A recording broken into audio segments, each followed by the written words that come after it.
it didn't happen overnight, but I think that that's true for anything, right? So anyone that's feeling called to do something that's scared, the trick is to just do it and to just be in that trial and error. And fail forward is really a thing. Take the time to remind yourself that it all starts inside yourself.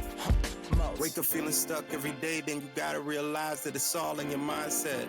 Read about that meditation, you go get around to it, you just haven't had the time. Yeah, I bet. Best thing that you could invest in is you. Could have the results or could have the excuse. Only one life, so take care of what you choose. And I ain't preaching, I'm just telling you the truth. Wake up. Hello, and welcome to Bombastik Broadcasting with Kat, Kim, and Sue. We believe in shining the light on all things bombastic and illuminating the folks who are stoking the fire in their souls, one broadcast at a time. So it is our harmonious pleasure to introduce you to our bright and bombastic guest tonight. Her name is Sarah Tye. Her game is tarot reading and spiritual guidance. Now, Sarah has a gift for helping people connect with their own inner wisdom and connect with their higher self message. Without further ado, let's get to know Sarah Tye. Hey, Sarah. We're really keen to hear about the tarots. But first of all, tell us how you got started on this journey. Yeah, absolutely. I'd love to. And first of all, thank you so much for having me on as a guest. I'm so happy to be here. And especially, I love opening minds around tarot because there's such a misconception. There's so much stigma and taboo. And I'm really just here to clear all that up. I love it. But yeah, how I found myself being a tarot reader. It all started about 20 years ago when I was in high school. That's when I first got my deck. I grew up very Christian. And so it was right around 15, 16 that I started asking questions that just couldn't be answered in the church anymore. And so I started looking outside of my faith. And that's when I decided to, of course, check out the occult because it was the forbidden thing. Right? So I had to kind of see what that was about. So I started with tarot, and at first it was more entertainment. It was more for fun. I mean, I was in my teens, so of course I was all about the woo-woo stuff and more from like I said, more of an entertainment lens. And then it wasn't until fast forward to about, gosh, I'm having to do math. So it's about 8 years ago from now. So it was probably about like 7 years or 10 years prior from, I'm bad at math. So it was 8 years ago that everything really changed with tarot for me. And it was, I was going through a really big life decision, wondering whether or not I should leave my daughter's dad, because unfortunately he had his own demons that he was struggling with. It was getting abusive. And I think deep down I knew the answer. I just needed that confirmation. And so that was the first time I ever turned to my deck for a real solid question of what do I do?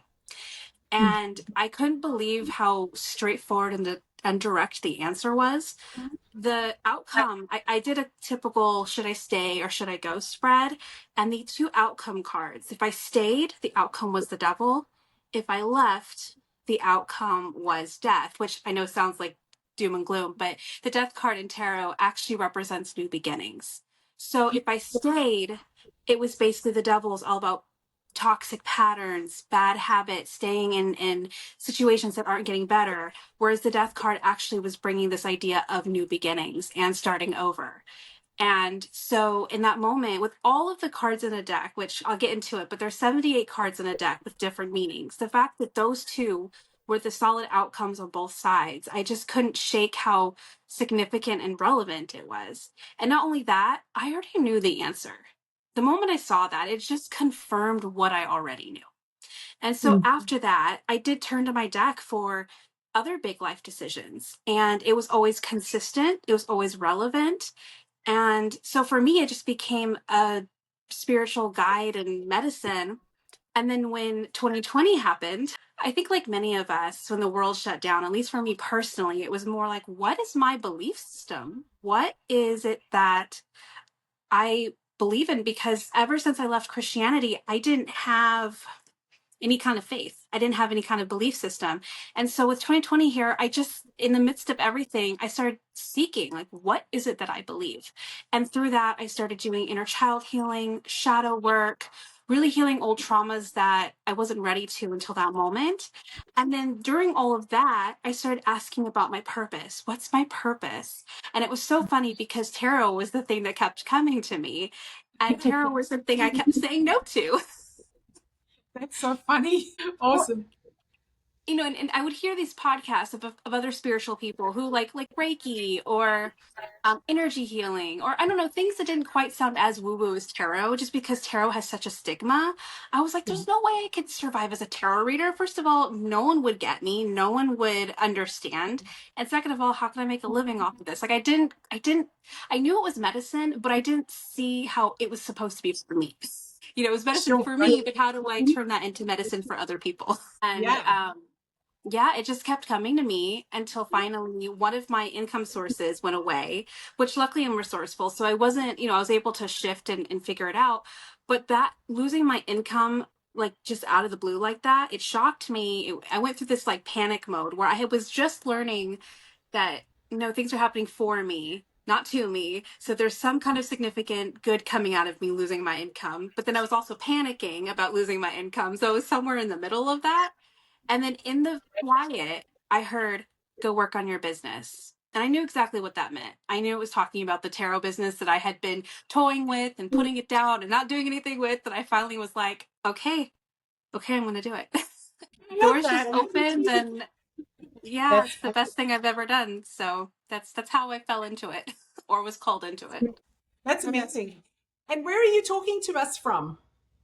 I'm from Southern California, so about an hour away from LA. Where are you guys from? Well, we're in Tahoe. Okay. And I'm normally in Tahoe as well, but I'm in Pennsylvania part of the time. This is where I was born and raised. So, yeah, a little East Coast, wow. West Coast action going on here.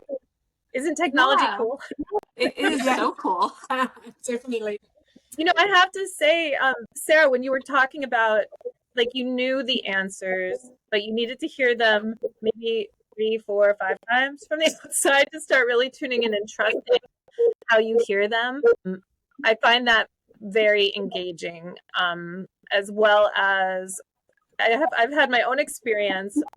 I mean, I've often thought if you're not in transition, you're not really engaged in living, because it's like there's always transition, and it's always really scary every time, because there is that leap of faith moment, and it's really cool that you have a way that you've tapped into to help yourself and to help others kind of listen to their own voices as well in this process. Kudos.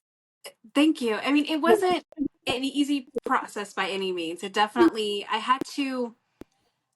So when I finally said, okay, my doors are open as a tarot reader, and I finally put out to the world, I'm a tarot reader. That was the scariest part for me, was actually claiming it and putting a face on it and saying, this is me. Like, that part was the scariest part. And then not only that, but so ironic, because I still struggle with self-doubt and not trusting myself. And yet over and over and over, the different readings I was doing was validating why I was doing it. So it was like this, I'd constantly be like, oh my gosh, am I doing this right? Should I really be doing this? All that stuff. And then I do a reading that just was so profound that it was like, no, okay, no, I'm right where I'm supposed to be. So it was like every day was like a leap of faith. And I mean, it's gotten better now to the point where, I mean, even though I never know how a reading's going to turn out, but I have a better trust with the universe of it's going to turn out the way it's supposed to. And it does every time. So I built a trust over the years, but it definitely was like one leap of faith after the other. Every time I sat down with someone new, I was terrified that I was going to screw up or get something wrong, or you know what I mean? Yes. And then it would just come back at me as like, oh no, this was what they needed to hear, and which helped me learn to trust myself. So it did take time. It didn't happen overnight, but I think that that's true for anything, right? So anyone that's feeling called to do something that's scared, the trick is to just do it and to just be in that trial and error. And fail forward is really a thing. It's okay. You know what I mean? It's how you learn and grow. And I love how you said that we're always in transition, because in a sense we are. I like to say that we're always evolving. And I think that we're not always necessarily doing leaps of faith. I think that there are certain times in our life where we're called for that. And then, but no matter what, the whole point is our growth and evolution. And when you're able to see it that way, then you're really learning how to be present. And I think that's important. And that's a really cool, state to hold on to. Mm-hmm. And were you able to do tarot reading on over the computer during COVID? Yeah, it was kind of in the middle of COVID. So by the time I was called, I did a lot of my spiritual work during COVID, like during 2020. And then I started my business in 2021, in May 2021. So it was like the tail end of COVID where things were kind of getting sort of back to normal, but not. Yes. But yeah, most of my readings were on Zoom. And then even now, most of my readings tend to be over Zoom, or I do email readings as well. So those seem to be the two that are the most popular. But yeah, I mean, the beauty of technology is that I can do readings for anyone. I mean, even email readings, I've had people ask me if the quality changes, because with an email reading, I don't ever really speak to anyone. It's just an email with a question. So there's really no picture or no communication beyond text. But it really doesn't matter. And the way that I like to describe it is, I mean, personally, I see tarot as a very spiritual tool. It's not, to me, it's not the cards, it's spirit speaking through the cards. So it's all about intention. If someone's showing up intention with a question of, hey, I need some guidance, and I'm showing up with the intention of being the channel, then because I believe we're all interconnected, that's all that's needed. And I've seen it time and time again, how even if I never even speak to this person live, it doesn't matter because it's all about that intention. So yeah, it is really cool that technology allows us to connect in ways that we couldn't before. And, even though even without necessarily the live contact, it doesn't seem to matter so long as the intention's there. It's very interesting. As far as intention too, I was going to ask, how about the frame of mind of a person? Like if they're in a dark space, does that affect their reading? Do you ever tell people like, hey, maybe come back in 48 hours, find some peace and come back? Or does that, I'm just wondering, because I feel like if there's, here's the elephant in the room question, right? Mm-hmm. Okay. If tarot is like a pathway, a doorway, a window, right, to another sense and place, can you tell if the message or the spiritual entity it coming from is of the light or of the dark, or does that matter? Do you know what I mean? I do. That's a great question. A lot of people do seem to confuse tarot with the Ouija board, which Oh, that happens a lot where people just assume it's like spirits on the other side.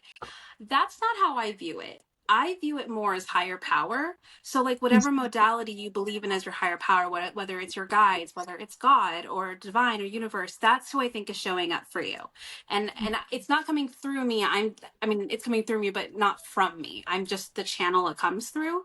So it could depend on the reader if they're tapping the lower vibrations. And I think that's why it's super important to know that you're speaking to someone who is not in their ego, who's not going to be judgmental, and who's going to really show up in that non-judgmental safe space for you.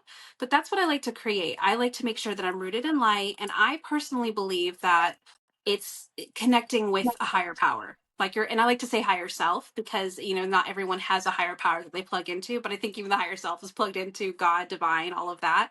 But that's what I think is showing up for you. And again, it's about intention. And I do want to, acknowledge that mindset matters to a point. So before one of the first things that I delved into when I decided to be a reader was working on psychic hotlines, which I will never do again, but it was a really good experience. It was great practice for me. But there were a lot of what I'd like to say is low vibrational people on there who are coming from a really not so great mindset.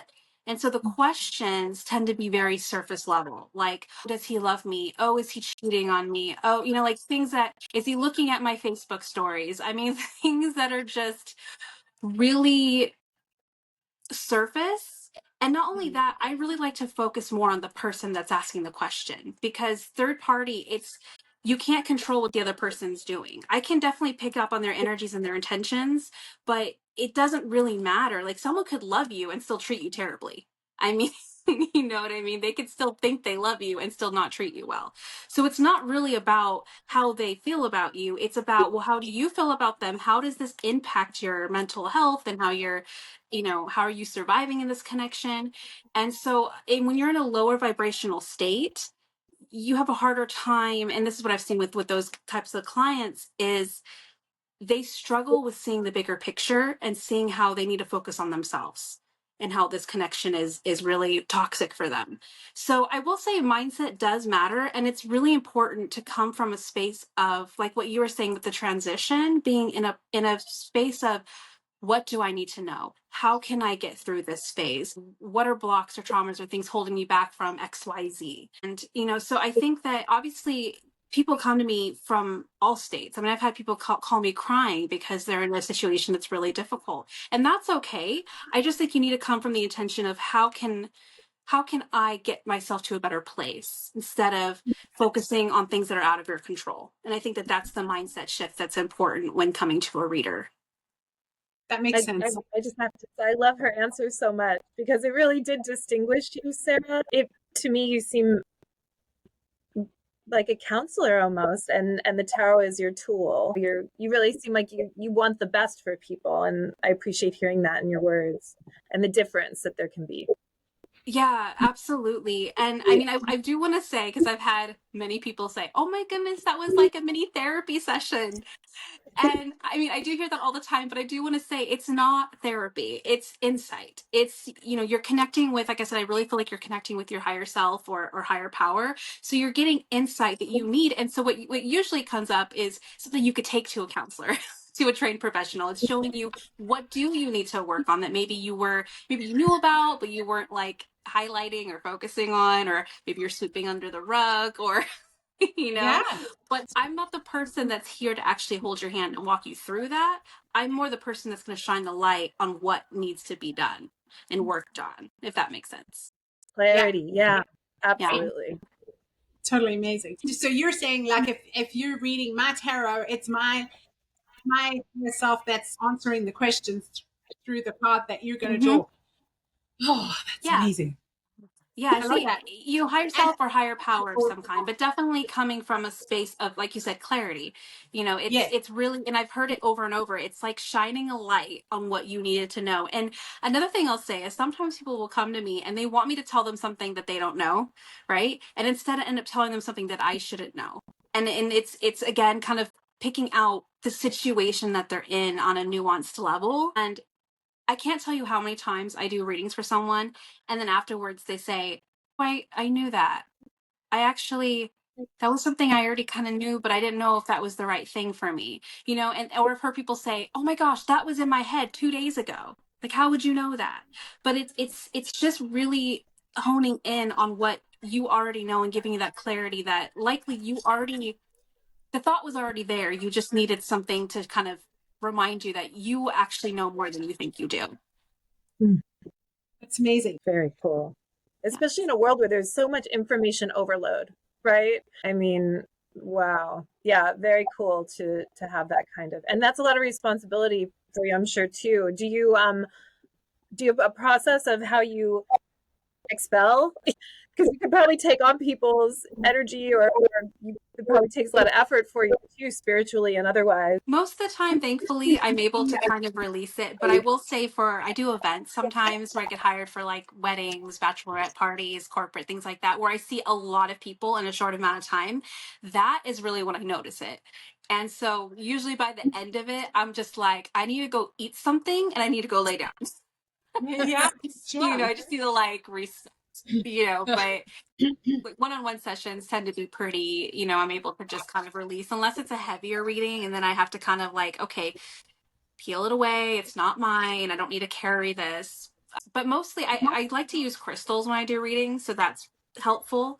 It's funny because I never believed in crystals really until I became a professional reader. Like I liked crystals. I thought they were pretty, but I like to be very logical. So for me it was kind of like, does that really do what it says it does? It's just a rock. It's pretty, but does it really work? And then when I started doing the hotlines, which were kind of like events in the sense that a lot of the times we were getting back-to-back people, and like I said, they were very low vibrational questions that just those are very draining for me, because I really prefer the questions that are more uplifting and soul-based. And I wasn't getting that in the hotline. So I would very rarely get that. And I was so excited when I would. I was like, hey, but most of them were were very draining, low vibrational questions. And I remember I was just like, why am I so depleted and fatigued? And a friend of mine was like, oh, you need tourmaline crystal, and you need this and you need that. And so that's really helpful when I do events, especially I'll hold my tourmaline if I happen to have like a heavier reader, or I have selenite that I'll put on my cards in between each person to kind of like clear it out a little bit. So that helps. And then of course, like I said, after I'm done with the event, I usually drive through like the closest drive through, which I know is not like the healthiest, but you know what I mean? Because I tend to like drive like 2 hours away from home. So I'm like fast food, and then I go home and I sleep because it just depletes me. Re-energize. So can I ask, like the tarot cards, you said there were 78, and then they're split into groups from there too, is that right? Yes, yes. So there's 78 cards, and they're split into two groups, the major arcana and the minor arcana. So the major arcana is where you're going to find cards like the lovers, the moon, the sun, hermit, etc. And those are like the trump cards. And those actually, it's kind of cool. If you look at it from a bird's eye view from 0 to 21, it is literally a journey. So it represents the different journeys, kind of like what you were speaking to when you're saying always in transition. It speaks to the different transitions from the leap of faith to the completion, and then you repeat the whole cycle. It's pretty cool. And then the other half, the minor arcana, is basically suits. So the other half is actually very similar to playing cards, which I think a lot of people don't know. Playing cards has diamonds and clubs and spades and hearts, right? And then there's the knight, king, queen, and the ace. Well, in the minor arcana of tarot, you have the ace 1 through 10, right? And then you have the page, the knight, the queen, and the king. So it's very similar to the playing cards in that way. But each suit has a different focus point. So swords is like the mind, communication, the narratives that you're telling yourself. Cups is emotions. So like dealing with feelings, dealing with grief, dealing with being vulnerable. And then you have the wands, which is very fiery and creative, and is like about action and leadership. And then also you have the pentacles or coins, which is earthy, which is tangible things like putting roots in the ground or building something like in this world. So each of the suits also kind of represent its own focus point. Yes. I was also going to say, like back to what we were talking about just a little bit ago, that when you kind of shine the light on the thing that's bothering the person or holding them back or whatever, I feel like that, like just revealing that or like reinforcing to them that that's really a thing, like is halfway through the healing, or you know what I mean? That's a good chunk of the way through the healing of it a lot of the time, right? Just knowing that Yeah, you're not because crazy thinking that. and I love that part because it's reminding them again that they know more than they think they do. It's building that empowerment and self-trust with themselves. And that's a big part of what I do. I really love being that bridge for them because I don't like to take credit for what comes through. I'm like the conduit. It's just, I'm just reading the messages and the energy, but it's all for them. And when they're able to already go, oh my god, this is something I already knew, well, next time it'll be easier for them to not second guess themselves. And it takes time. I just, from my own personal self, like I told you, it took like probably a couple of years of solid validation before I really was like, okay, I'm good at this. It took me several crazy experiences for me to finally be like, maybe I am gifted. So it takes time to build that, but I do feel like every time I'm able to bridge that for them, it does feel very fulfilling and rewarding knowing that they feel a little closer to their own intuition, their self-trust than they were before. Yeah. If everyone had more of that, it'd be a better world, right? Oh my gosh, 100%. Definitely. Yeah. But I do feel like there's a shift. I feel like there's a big awakening happening, and more people are finding that in themselves, which I think is really cool. I don't know if you've experienced that or seen that on your end, but especially like at least in the spiritual community that I've been, kind of a part of for the last 4 years, I feel like more and more people are starting to think more about like what's authentic to them. Who are they? More and more people are breaking out of the jobs that they've been doing for years, realizing it's not making them happy and figuring out what does make them happy. So I do feel like there's a shift where people are finally starting to learn that it's okay for self-love. It's okay to, go after the things that really lights them up without consequence. So I feel like there's definitely a shift happening, and it's really cool to be a part of it. I think Sarah just tuned into what Bombastic's even all about, because that really is kind of shining light on people like you and others who are finding that courage, to actually ask yourself, what do I want? What am I good at? What lights me up? And that's okay for me to put my energy and effort into it while still loving and building people up around me. Like, it's part of the process and living, really. So yeah, you nailed it. I love when the universe is kind of, going in between and having you pull the cards that mean everything to the person. And I don't know, it's just amazing. There's something amazing about that. Do you just pull like one card per sort of question or issue, or how does that work? So typically, most readers will have something called a spread, where the card placement actually has a meaning on top of the card meaning itself. Everything kind of becomes like a weave of different meanings together. And so I do have a higher self spread that I use, although depending on the reading, sometimes I'll just kind of freestyle it and kind of feel into it where the placement doesn't actually have a meaning. So it really just depends on the reading itself. But a lot of the times I do follow some kind of a spread. And then the rest of it's like intuition. So, and it's funny because sometimes I'll lay the cards out, and actually I'll probably say a good 9 times out of 10, I'll lay the cards out and I have no idea what I'm like. Hey, I don't know what that means. I'm just like, all right, kind of like sometimes like I would say probably like 1%, 2%. I can look at like a bird's eye view of, okay, got it. I have a pretty good feel of where this is going.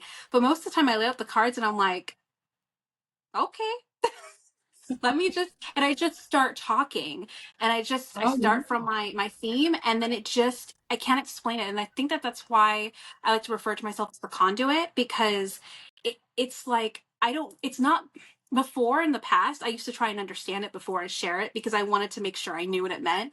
And I started realizing that it would go sideways when I did that, because I was trying to figure it out, which was putting my own judgment and ego into it. And I've learned since then, like, no, it's not for me to figure out. So when I look down and I don't know what it means, it's okay. Just start talking. I can't explain it, but it's like it creates a life of its own. Or like I'll look and I'll think I know where it's going, but by the time I get to a certain card that I thought was meant as a certain way, it is speaking to me differently by the time I get there. So, and that's where the intuitive part comes from. It's not, and that's why I like to say it's not the cards themselves. It's a combination of the cards and intention.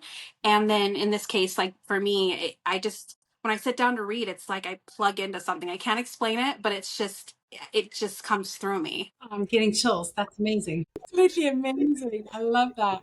Have you felt a shift in your life since you started to do this, professionally and really tap into it yourself? Before I found tarot, and this is kind of funny, it's kind of off topic but related. I recently was diagnosed with ADHD, which explained a lot of why I had such a hard time fitting into like typical employee workspace. I just never felt good enough. Like no matter how hard I tried, I always felt subpar. And then I discovered like sales and entrepreneurship, and I felt better, like there was more ownership there. But I still wasn't like, I didn't feel like I was really doing anything important. You know what I mean? It was just kind of like trying to, especially in the entrepreneur world, it's like hitting the ground running with hustle culture, you know? But then I found tarot, and it was just like coming home. Right. And so for me, I started realizing just, it was learning to trust myself and seeing the value in how I can impact people. And that really blew my mind because I never saw that in myself before tarot. And so, like, one of the things that I do when I read, so I never tell anyone what to do. I never say, oh, you need to do this, this, and this. Like, I'm really gentle with the way that I use my words. I'll say things like, this is the invitation, this is what you're being called into. But I think one of the biggest things that I've learned about reading, which has helped me both in my readings and in my personal life, is really kind of stepping out of judgment, is learning how to, understand that people are on their path, no matter good or bad. And like, so for instance, if someone comes to me with a, should I do this or should I do this kind of a reading? So I have like a decision spread I do for that, where I say, if you choose option A, this is what you need to know. And if you choose option B, this is what you need to know. So they can kind of make a discernment for themselves. And sometimes, if there's a really obvious, I don't want to say right answer, but ideal answer, like there's one that's more ideal, but it's not my job to tell them this is the one. I just share the energies, and it's still their decision, because they may choose the less ideal, and that's exactly what they needed for their path. Maybe they still needed to learn lessons. So I want to say a big part of what I've learned about being a reader, and that has like evolved a lot for myself, not only just the self-trust, but learning how to really connect with people on a less judgment level, like understanding that people are human, and we're all here learning lessons. We're all here on individual paths. And I think that the more that people can understand that, we're doing what our soul's journey is, we don't have to worry about what other people are doing. You know what I mean? We don't have to compare, like be like, oh, well, they're doing this and I'm only doing this. No, they're in their gifts and you're in your gifts. Or maybe they haven't found their gifts yet. Maybe they're on a really rough path, and that's hard. And the best thing you could be is a light for them, but by showing up for yourself first, so that way they can learn from you. But I think that was a big part of it, was learning that my own personal impact, as like a light in the world, and then also understanding that judgment-free space really goes a long way, both in tarot and in my personal life. That's amazing. Love that. So between people or between readings, you sound like you're pretty, tapped into where you don't have to like clear things or do an intention for yourself, because you just kind of receiving, aren't you? Yeah, in between people, I'll probably get like a drink of water, or kind of like take a couple breaths, you know what I mean? Just to kind of like get ready for the next one. But yeah, mostly in those moments, I'm just tuned in. I have my crystals with me, and like I said, I use the selenite crystal that I put on top of the cards in between each reading, and that helps clear things out. But again, I think it's really just that intention, like I really trust that if they're coming with a question, I'm trusting higher power to show up for them, and I'm just the conduit. So I don't feel like I have to do like a whole lot of anything special. It's really just about tapping into that frequency. Sure, just start talking. Right. I know that sounds so simple, but that's really what it is. Half the time I just start talking. That's incredible gift, I tell you what. Definitely. So how long have you been doing, how many years now in the professional, like independent realm have you been doing this? For a little over 3 years now. And then you talked about your spiritual community. What's that? What's that about? Yes, I haven't found like a actual community, like a live community to plug into. I would love that. I just haven't found that yet. But like when I say that, I'm talking about like listening to different podcasts and different people who like, I learn from them and resonate with the messages that they share. So I have a few different podcasts that I really plug into. And then I have a few close spiritual friends that will have these discussions with. I'll have like a crazy synchronicity and be like, oh my God, this happened. And, they get it. So they don't think I'm crazy. Someone like that I can share with. without like violating any sort of client confidentiality thing, is there like a crazy story you can tell us at all? Yeah, there's a few. I had one fairly recently. It was for a bridal shower. And that one was really cool. I felt like I was meant to be there. And it was so funny because she called me an hour before she wanted me to be there and asked if I was free, which was just like, I got a call saying, hey, are you free to do a bridal shower today? And I was like, when? If you can come now, that'd be great. Or the next hour. I was like, let me check my babysitter, because I am a single mom. No, but yeah, so it was just super last minute. But then everyone I sat with, there was some kind of kismet connection. And it was really cool because for most of everyone was sitting in on everyone's reading. So it was almost kind of like we had an audience with everyone that sat with me. And reading after reading, it was just, I mean, people crying, which I always feel bad about that. But I know it's just because they connect with what I needed, what they needed to hear and all this stuff. And, so I was getting, tears, and I was getting a lot of like, oh my gosh, that's what I needed. And then I had this one woman sit down with me who was very stoic and really didn't give me any kind of signs that anything I said was nailed on the head. And I don't need those tail signs by any means, but they do help, to me kind of go like, Yeah. okay, we're good. But when I don't see that, I just learn to just keep talking. Like I said, like, okay, I'm just going to continue with the reading. I'm going to trust what's coming through. And, so I wasn't getting anything from her. And she was basically asking about finding her purpose. And a lot of what was coming through was she was really busy. There really was no space for her to find her purpose. And in the middle of me talking, I kept hearing the word checklists. It just kind of kept dropping in my head. Checklist, checklist, checklist. And I finally was like, I don't know why I keep hearing the word checklist, but I keep hearing checklists. And the whole room broke out into laughter. And then she finally broke. And she's like, me? Checklist? No.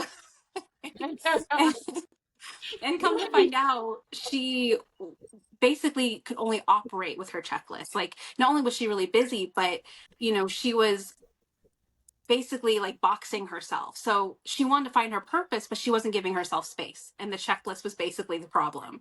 And so either she needed to figure out how to add spirituality or her purpose to her checklist, or she needed to throw out the checklist. And, it was just, it was what she needed to hear. And so, yeah, that was pretty crazy. That was kind of me learning.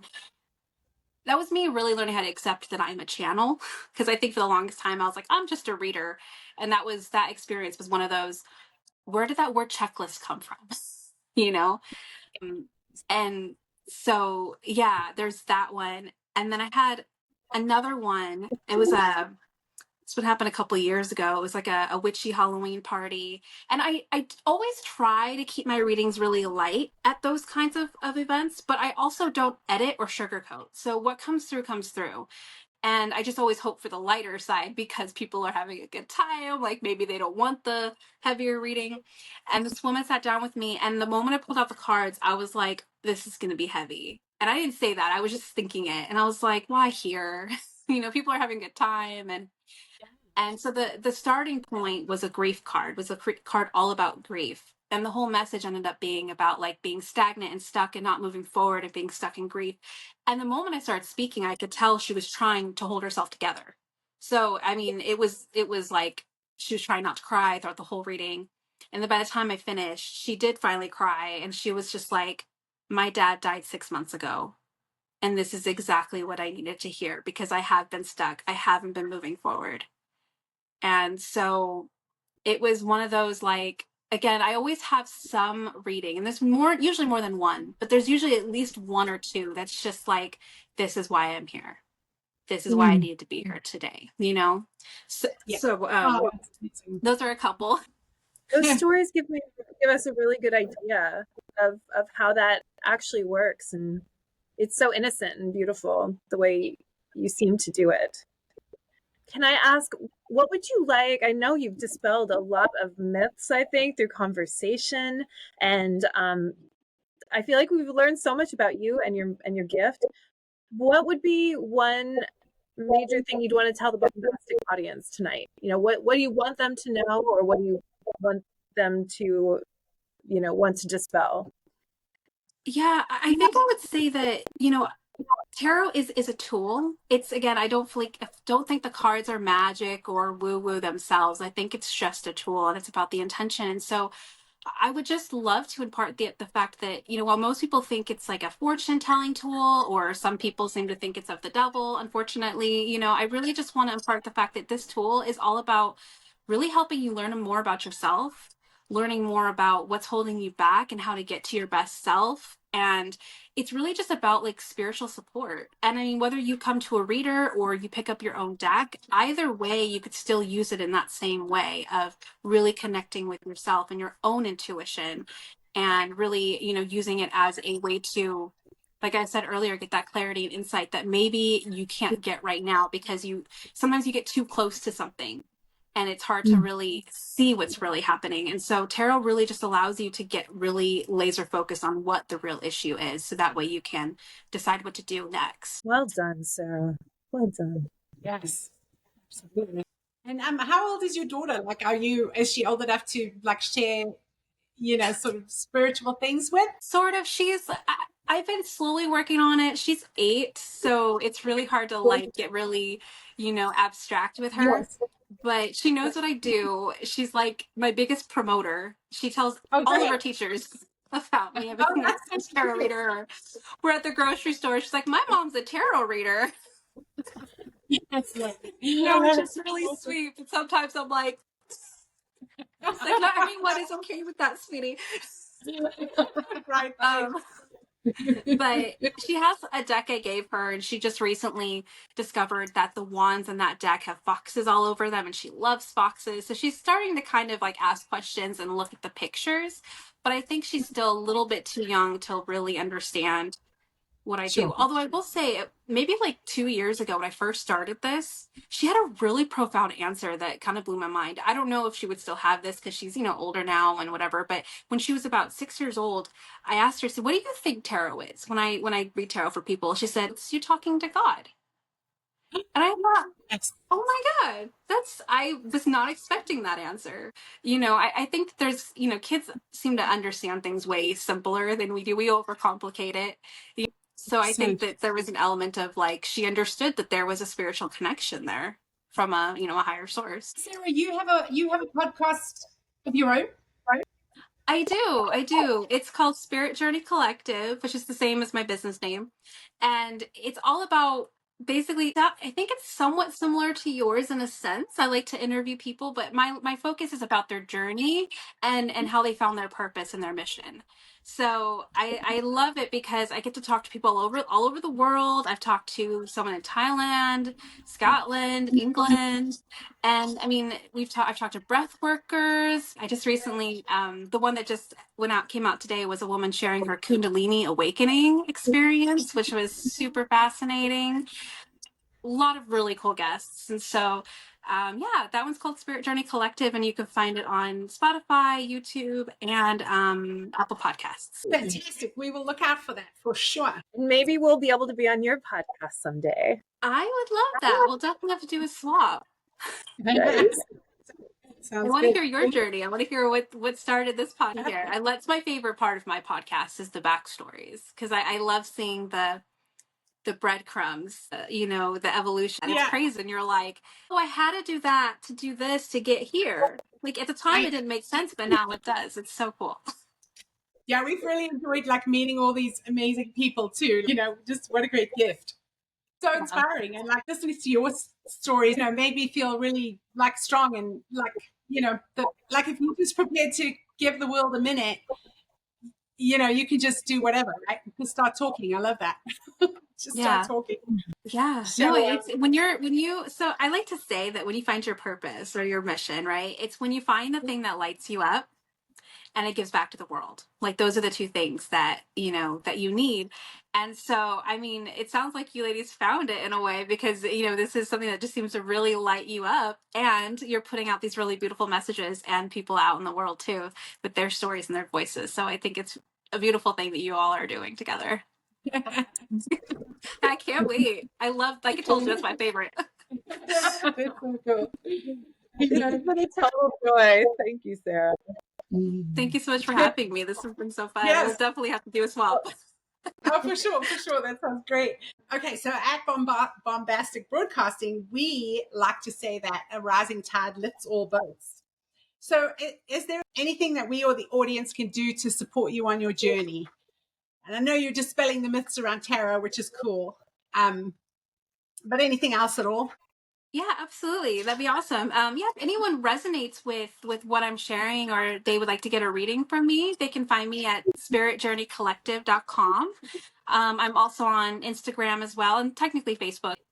Instagram's easier to find me, which is spirit_journey_collective. And I offer email readings. I offer one-on-one sessions. And then I recently just created a new offering called the Alignment Project, which is really cool. I'm actually really excited about it. It's kind of taking tarot and tangible, actionable steps and putting them together. So basically, you would come to me with some kind of a focal point. So not the same thing as like a session where you have questions about certain things. This is more like, I'm struggling in career, I'm struggling with purpose, I'm struggling with overcoming this block or this trauma. I mean, you could come with like, I feel lost and I need some guidance, but what I do with the alignment project is I'll do a full reading with you, and then from there we'll pick out the invitations, like the strong invitations that are in the cards, and then I created actionable steps for each card with journal prompts. And so together we're going to pick what actionable steps align with you, because they're different kinds for each card, because everyone has different strengths and weaknesses, right? So we'll pick whatever it is that calls to you and basically create a little bit of a roadmap for you, so you have tangible steps to help you get to the next place you want to be. So I'm really excited about that, and so I'm calling that the alignment project, so I'm offering that too. That sounds That is bombastic. That is like so cool. Oh my god. You are seriously, you're putting together, because the next step, one step after another, that roadmap idea, that really puts things in motion. That could change lives. Good for you. Thank you. I can't take credit for it though, because it was so kind of crazy. If I have time to share a really quick story. In January, I got this huge spiritual download that came out of the blue. I mean, it was like I had all these ideas that were just swirling in my head. So I like grabbed my laptop and just started typing. And what I was typing went from first person to third person. So basically I was automatic writing without realizing it. And what came through was, you need to start a podcast. You need to change your business name, because the one I had prior was putting me in a box. And, you know, it was just really clear, like, what I needed to do next. And I think it was like right around that time, it was either the same day or the next day, I did automatic writing again. And this thing called the Alignment Project came through. And it was saying how it was all about me helping people find their alignment and being able to live authentically. And that was like something that was being called to. But then it ended literally with, but you're not ready for this information. And I forgot about it. It was just saved in my documents. I forgot about it. And then in March, out of the blue, I had this idea of, oh my gosh, what if I created actionable steps for every single card and then create a roadmap for someone? Like and then I was like obsessed with it for like a week, where I got this manual together, and I just put it, I created it. And then I found the document like the next day. And so to me, it was kind of like, it felt a little bit like I wasn't ready, but then when I was ready, I found it. So I can't take credit for it. I really feel like the Alignment Project was given to me, and now I'm just doing, now I'm doing it in the world. So I just feel like it was something that was supposed to come out. You can take credit. You for a reason.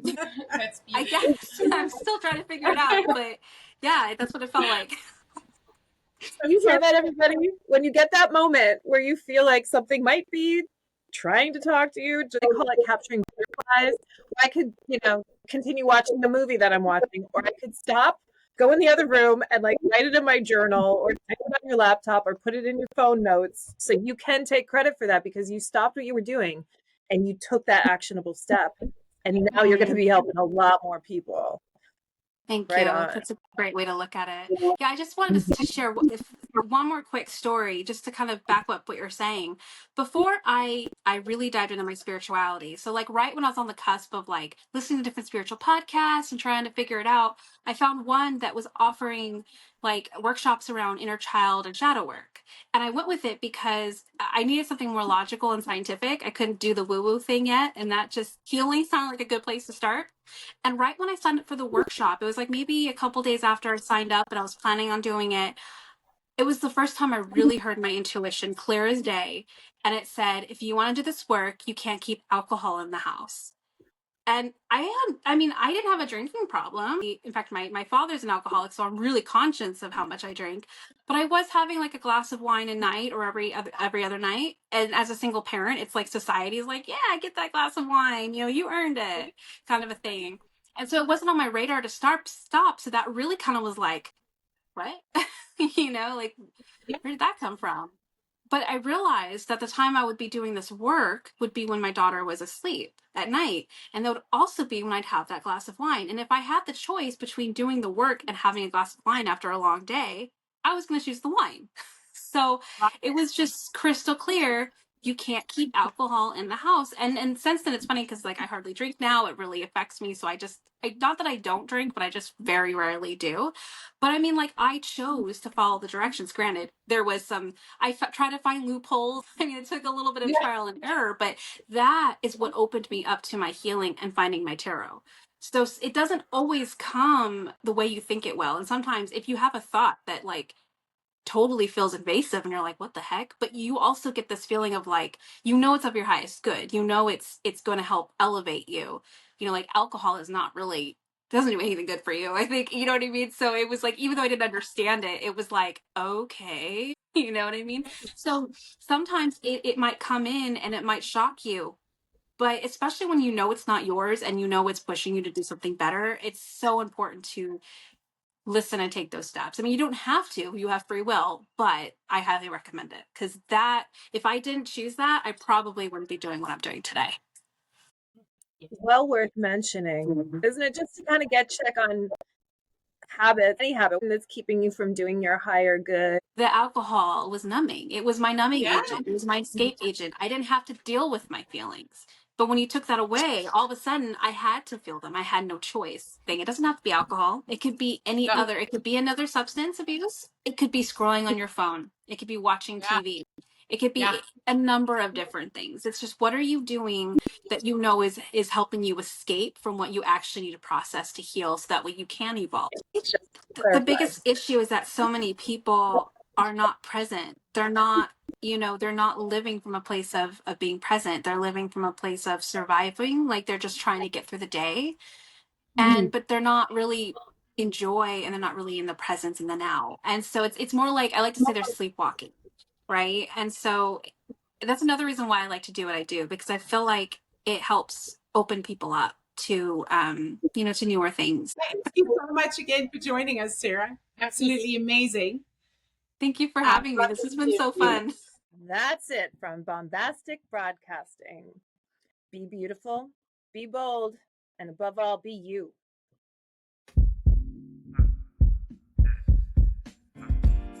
Wake up. Wake up. Wake up. Wake up. So much more in this world that you can do. Wake up. Every little thing in this life that you're going through don't mean a thing. Wake up. You keep shining. You keep grinding. Wake up. All is aligning. All you gotta do. Wake up. My man Mo said that the reason that the world fucked up is cause everybody lazy. Positivity is corny to them, but they still gon' complain about the bad going on. Shit crazy. So I just had to drop a little project. I don't know what the object is, but this feels good. If you too hood for the good vibes, sorry I ain't got nothing for you. Why should I? You shouldn't. We out here doing the things that y'all wouldn't. Life could be a sweet ride. Proof is in the pudding. These guys with the weak vibes, I'll show them where to put it. Down bad, I was looking for the answer. Mind all mad, taking over like a cancer. Canceled the sub plans, came from up above. Told me everything but doing, showing love. And I gotta wake up. So much more in this world that you can do. Wake up. Every little thing in this life that you're going through don't mean a thing. Wake up. You keep shining. You keep grinding. Wake up. All is aligning. All you gotta do. Wake up. I've been getting so high, head up in the clouds. I don't ever wanna come down, but I gotta wake up. Ain't enough time to be down. Bust a smile, cause it's yet another day that I'm allowed to wake up. Feeling blessed to be alive, man. Not long till we thriving. Take the time to remind yourself that it all starts inside yourself. Wake up feeling stuck every day, then you gotta realize that it's all in your mindset. Read about that meditation, you go get around to it, you just haven't had the time. Yeah, I bet. Best thing that you could invest in is you. Could have the results or could have the excuse. Only one life, so take care of what you choose. And I ain't preaching, I'm just telling you the truth. Wake up. So much more in this world that you can do. Wake up. Every little thing in this life that you're going through don't mean a thing. Wake up. You keep shining. You keep grinding.